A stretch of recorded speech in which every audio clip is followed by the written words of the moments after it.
El Museo Histórico Militar de Cartagena se ubica en el antiguo edificio del Real Parque y Maestranza de Artillería, sede que fue de los sucesivos regimientos de costa, que con diferentes denominaciones se han asentado en Cartagena para finalizar acogiendo al mando y plana mayor del Regimiento de Artillería Antiaérea 73 hasta su traslado a Tintegorra. Los orígenes del edificio se remontan a la segunda mitad del siglo XVIII.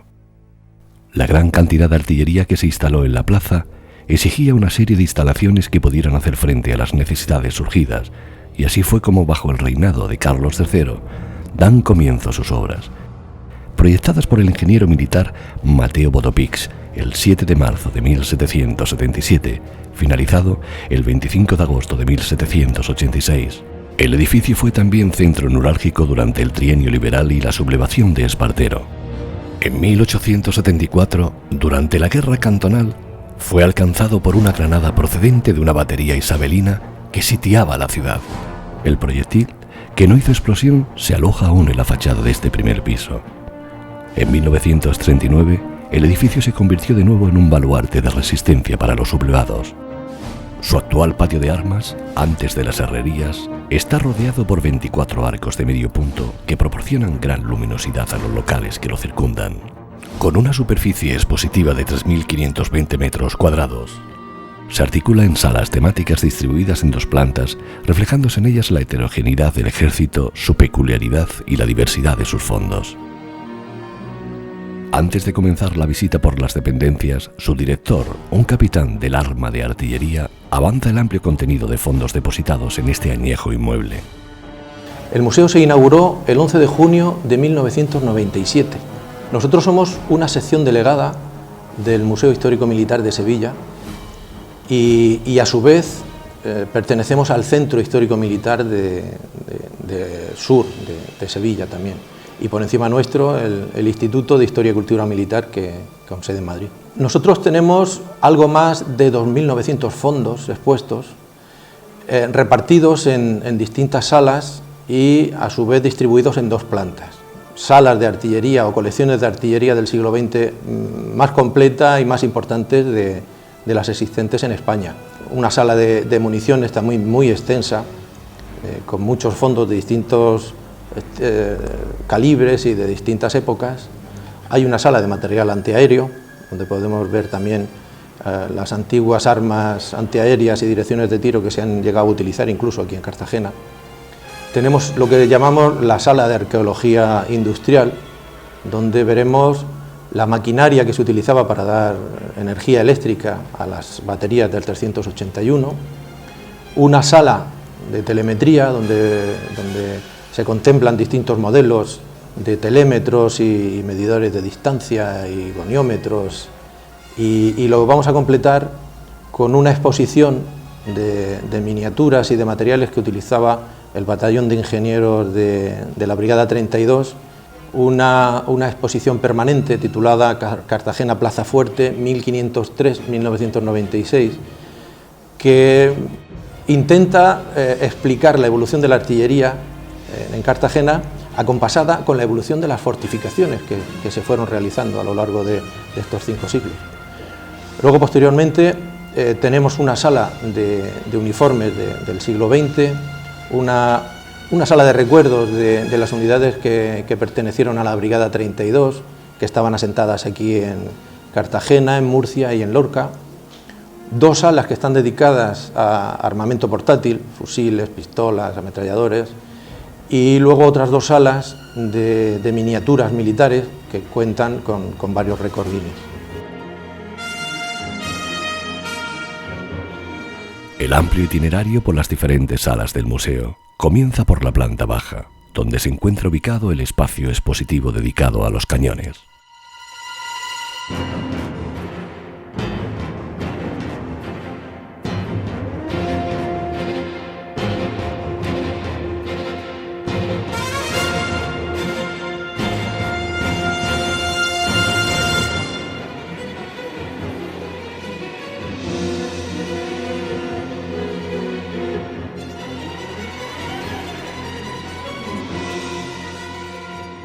La colección de piezas que se exhiben en esta sala es la más importante de los museos militares nacionales. En la sala, perfectamente organizada, puede apreciarse la diversidad de piezas de equipos de artillería de campaña, de costa, de montaña, contracarro, morteros, que componen una de las colecciones artilleras del siglo XX más numerosas e importantes de España. Estoy aquí al lado de una pieza que para nosotros es la más emblemática, que es este tanque que le llaman, pero que realmente es un cañón de asalto. Cañón de asalto de un calibre de 75 milímetros. Este cañón fue uno de los 10 que se compraron a Alemania durante la Segunda Guerra Mundial en 1943. Entonces había un programa de intercambio que se llamaba el programa BAR, entre el cual nosotros les mandábamos productos manufacturados, víveres y otros tipos de productos, y ellos nos pagaban con este tipo de armas. Se compraron 10 carros de estos y 20 carros Panzer IV, restaurado totalmente por el equipo de voluntarios de este museo. Pues viene en unas condiciones lamentables, una cantidad de piezas rotas, como era todo el tren de rodaje, parte del motor, y todo eso se ha arreglado aquí, se despiezó totalmente y se reconstruyó. Conseguimos pues andar con este tanque. El ejército alemán se distinguía por su efectividad debido a que sus tripulaciones estaban muy disciplinadas, tan es así. Los rusos en su campaña del este, pues en principio prohibieron que se enfrentarse con formaciones de este tipo de carros. Este es un carro soviético, o tanque ruso, que fue parte de la ayuda que el gobierno ruso dio al gobierno del Frente Popular. Fueron aproximadamente unos 500 carros los que entraron en España con motivo de esa ayuda.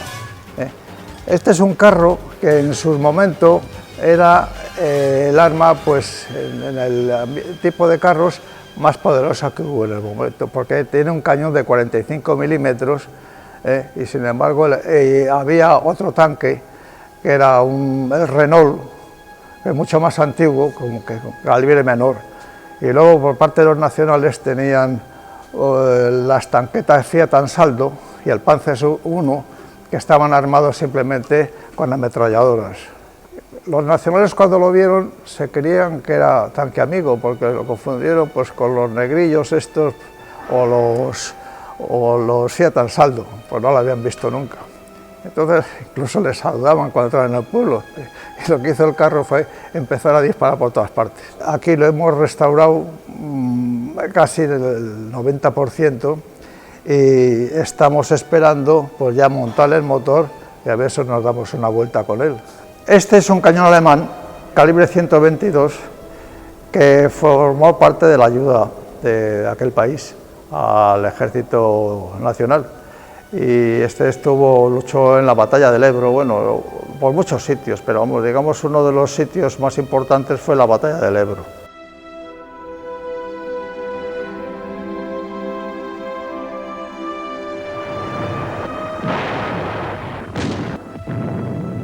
Este cañón es un cañón de calibre 15-24. Este es un cañón de costa que estaba situado en Cabo Tiñoso, en la batería del Jorel.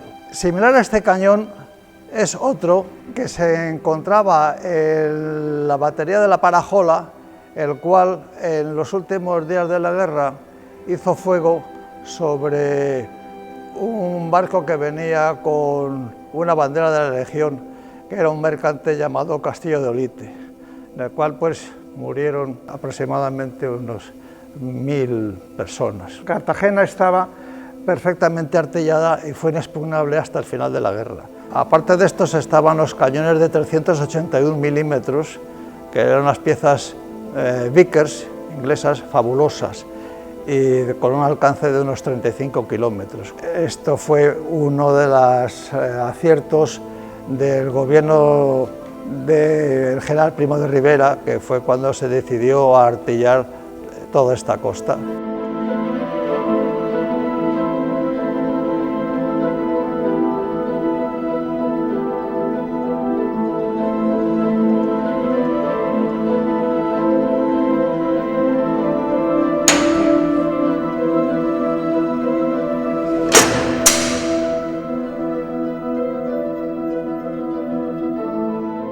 La sala de municiones es una de las más completas que actualmente se pueden visitar en España. Cuenta con una amplia y variada gama de proyectiles y espoletas que abarcan toda la historia de la munición en nuestro país. Desde los bolaños de avancarga, proyectiles de plomo, los Wilbur, los primeros modelos que se hicieron para las primeras armas rayadas, los sistemas Norden de tetones y calibres de todos los tamaños. Sin duda, una colección interesante.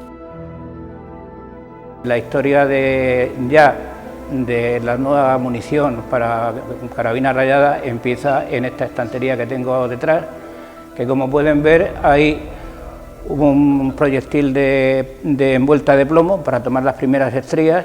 Luego está el sistema Wilbur, que aquí en España se llamaba pepino, de la guerra carlista, de ahí viene el término pepinazo que sigue empleando coloquialmente en España. Y luego ya pasamos a los nuevos sistemas, tanto con banda de rozamiento como con tetones. Primero son los tetones y posteriormente la banda de rozamiento. Con eso es de donde ya entramos ya en la nueva munición, donde ya el disparo es completo, porque todo lo que hemos hablado normalmente era primero el proyectil y luego la carga de proyección aparte. Aquí luego ya empiezan con la vaina, que es lo que se llama un disparo completo.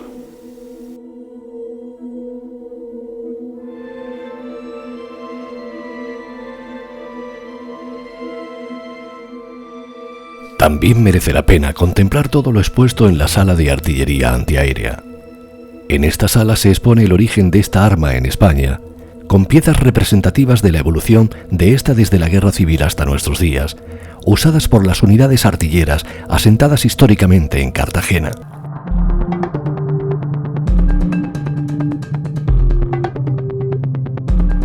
Aquí en Cartagena, aparte de las baterías que tenía la base naval, en las defensas costeras hubo una serie de instalaciones con el plan Vickers del año 25 de Primo de Rivera para la protección antiaérea de todas las baterías de costa, tanto del 381 como del 154, se instalaron 6 baterías antiaéreas de 4 piezas cada una del 104.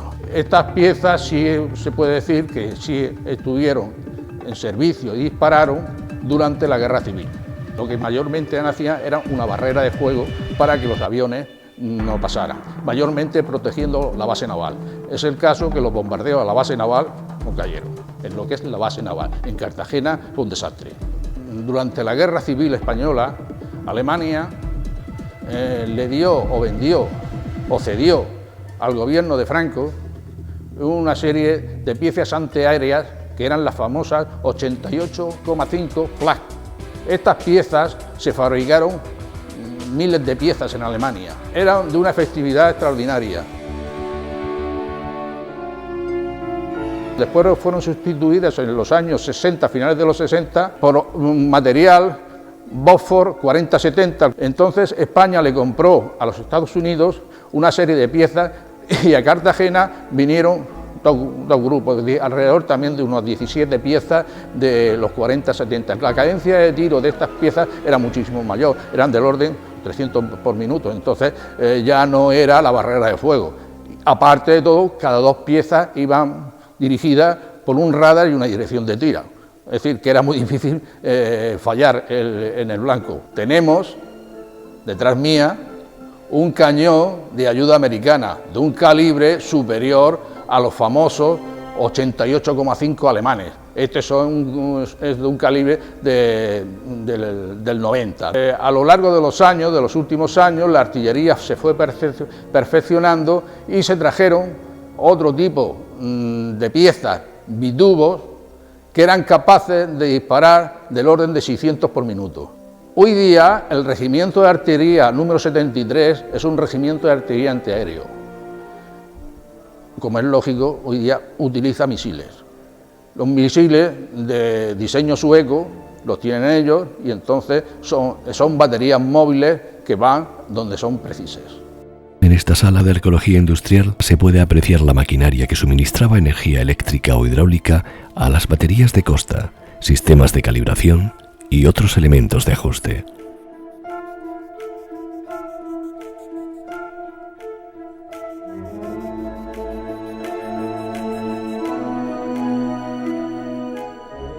La sala de telemetría nos muestra la evolución de la puntería desde los comienzos de la artillería con multitud de telémetros, radares y diversos accesorios y elementos de comprobación. El objetivo del artillero siempre ha sido conseguir que el proyectil alcanzara el blanco fijado. Desde el siglo XV hasta el siglo XIX no hay ningún elemento capaz de medir la distancia, es decir, siempre se hace tiro corto o tiro largo, buscando referencias para dar el objetivo. Ya a final del siglo XIX, con el desarrollo de la óptica, con el desarrollo de las matemáticas, aparecen unos aparatos que son los telémetros, que es la sala en la que nos encontramos. Hay dos tipos de telémetros: telémetro vertical, que lo que hace es utilizar un cálculo a partir de un triángulo rectángulo, porque es un telémetro que está siempre fijo sobre el nivel del mar, por lo tanto conocemos siempre un cateto y el ángulo que es el que mide el telémetro enfocándolo hacia el objetivo. Y también están los telémetros horizontales, que lo que hace es calcular la distancia partiendo de un triángulo isósceles, donde la base es la longitud del telémetro y la distancia nos viene formada por los dos ángulos iguales del triángulo isósceles. Los telémetros, como también podemos ver en la sala, fueron muy utilizados a final del siglo XIX. En 1895 se constituyó y se construyó la primera base telemétrica en Cartagena, con base en el Castillo de Galera y en el Castillo de San Julián, y después ya a partir de 1940 prácticamente desaparecieron porque fueron sustituidos por el radar. En la sala de telémetros, recordamos, hemos visto los telémetros de base horizontal y de base vertical, decir que la capacidad, el cálculo de máxima distancia que podían determinar estaba entre los 15 y 20 kilómetros. Pero ya en Cartagena tenemos cañones que alcanzan hasta 35 kilómetros. Era necesario colocar otro tipo de telémetro y en el año 1940 se coloca en Cartagena el de gran base, que son los elementos que tenemos aquí delante, que eran 5 grafómetros que en un momento determinado medían el ángulo cada uno que tenía con el objetivo y mandaban esa información a un grafómetro interno que se encontraba en la base de Cabo Tiñoso. Debemos considerar que en la artillería de costa los objetivos eminentemente eran barcos que no se estaban quietos, no era un objetivo. La artillería, su experiencia hasta ese momento era blancos fijos, castillos, refugios que estaban fijos y no se movían. Con la aparición ya del barco es necesario, además de la distancia que nos daban los telémetros, era necesario hacer una serie de cálculos en previsión de cuál era la velocidad del barco, cuál era su rumbo, y entonces había que determinar cuál era el punto futuro que pensábamos que iba a estar el barco. Para realizar ese cálculo, pues tenemos aquí detrás de nosotros lo que llamamos los calculadores, que a partir de esos datos y también con una serie de variables que se le añadían, como era pues la velocidad del tiempo, el tipo de munición, la temperatura, todo eso eran una serie de variables que se introducían para determinar el punto futuro, y para eso utilizábamos estos aparatos que eran las calculadoras de 1940, 1950. La planta baja del Museo Cartagenero dispone también de un amplio y vistoso salón de actos, en cuyas paredes cuelga una exposición permanente de pintura cedida por el prestigioso pintor murciano José María Falgas Rigal.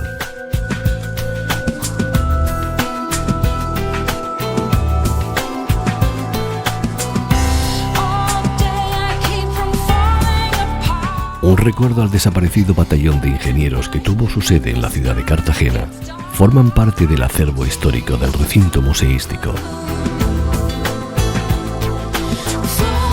Los ingenieros es un complemento de lo que se utiliza en la artillería. Los ingenieros, el grupo de ingenieros acompañaba a la artillería pues desde sus comienzos.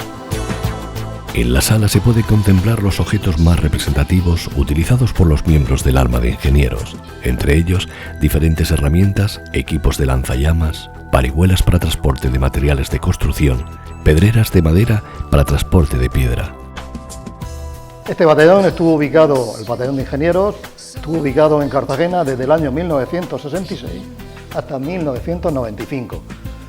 hizo una gran labor en el ejército y, como dice su lema, acompaña en el combate. Diríamos que son los trabajadores, las personas que utilizan sus riñones, su energía y su fuerza en hacer caminos, en hacer puentes, en construir lo que realmente esa guerra ha destruido. Dentro del contexto de esta sala tenemos unos detalles muy importantes, como hemos referido anteriormente, las distintas herramientas, pero sobre todo aquí tenemos una indicación de peligro minas, tanto en castellano, tanto en español, como en grafía árabe. Esta tableta se utilizó cuando esa famosa Marcha Verde. También hay un amplio muestrario de material de transmisiones usado por nuestro ejército, como emisoras de radio, una central telefónica de 150 líneas, equipo de Morse, banderas de señales, etc. La visita por las salas ubicadas en la zona baja del museo concluye en la capilla de estilo neoclásico y bóvedas esféricas de ladrillo.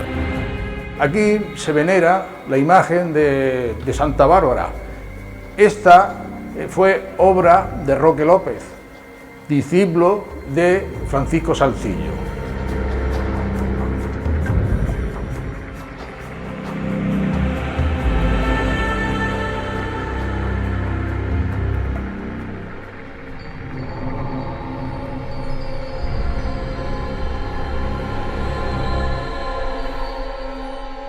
Abandonada la planta baja y situados en la planta primera del museo, nos encontramos con la galería principal, la sala más noble del edificio.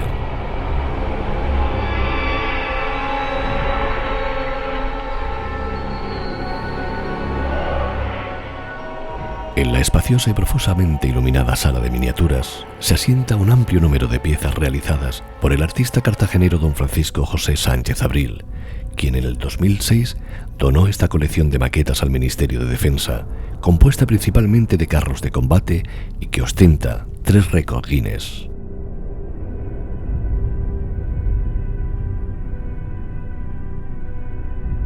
La colección en su momento fue aceptada por el Instituto de Cultura Militar e Historia Militar y ha sido donada a las Fuerzas Armadas bajo una condición que como cartagenero exigí que quede siempre en Cartagena. El carro que estamos viendo es casi seguro la primera construcción, la primera idea de un carro de combate. Está hecho por Leonardo da Vinci, llevaba 4 cañones de bronce y la tracción, como es lógico por la época, eran 2 caballos que iban debajo. Un carro ruso diseñado por el zar. Todas las potencias en la Primera Guerra Mundial estaban haciendo su carro de combate y el zar dijo de que iba a hacer uno, lo diseñó él. Costó 15.000 rublos en aquella época. Las ruedas, como se pueden ver, tienen 6 metros de diámetro, pero se le olvidó una cosa al zar, y es lo que es la presión por centímetro cuadrado en el suelo. Lo hicieron sobre hormigón, pero cuando salió al campo, esas ruedas que tenían esta anchura, se clavaron, dio la voltereta y se acabó el carro.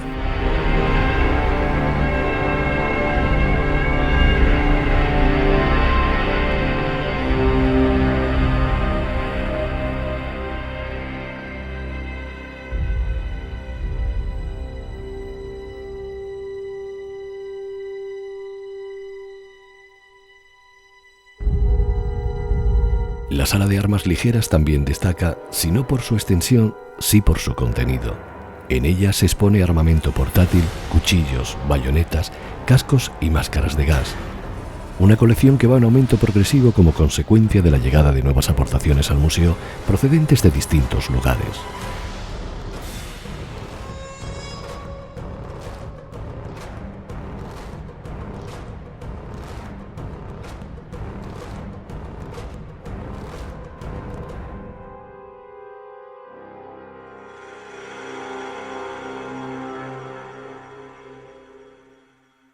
El vestuario militar expuesto en las vitrinas instaladas en la parte principal superior del museo puede contemplarse múltiples y variados tipos de uniformidad empleados por los militares de la época, tanto de faena como de diario o gala de sus respectivos cuerpos, además de los siempre vistosos guiones y banderines de las unidades.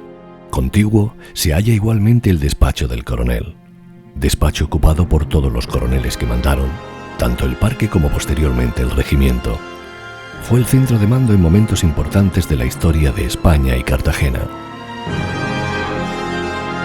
La visita museística prosigue en la planta alta con un recorrido por la exposición permanente Cartagena Plaza Fuerte, 1503-1996. Salas de nueva musealización que nos descubre la historia de la artillería en Cartagena y su evolución de forma paralela a la de las fortificaciones. En estos 5 siglos, los 2 elementos básicos de una plaza fuerte, que son las fortificaciones y la artillería, van evolucionando conforme evoluciona la técnica. Siempre el predominio es de la artillería y la fortificación pues va siempre buscando ese equilibrio y por lo tanto va evolucionando, hasta encontrarnos en el siglo XX con un patrimonio artístico militar muy importante con el que podemos disfrutar y que nos recuerda toda nuestra historia. También podemos ver toda la planificación y desarrollo del despliegue de las baterías de costa. Aquí tenemos una maqueta, todo a escala, de lo que es todo el término municipal, puerto y ciudad de Cartagena, con los distintos baluartes y con los distintos castillos que hacían la defensa. Luego, cómo todas las tropas centralistas del primer gobierno, o el gobierno de la República, de la Primera República, habían sitiado la ciudad porque realmente era una ciudad independiente de España. La ciudad quedó totalmente destruida. Cayeron sobre la ciudad, fue bombardeada por las distintas baterías centralistas con una cantidad de disparos superiores a los 30.000 obuses, 30.000 disparos sobre la ciudad. También desde aquí, ya que tenían su flota blindada y tenían también sus fuerzas, como hemos dicho, dispararon más de 16.000 disparos contra esas fuerzas centralistas. Realmente uno de los disparos cayó justo en este edificio, voló todo el edificio porque cayó en un almacén de pólvora y realmente ya fue lo que significó la rendición de la ciudad y ese gobierno cantonalista que tuvo que marcharse e irse al exilio.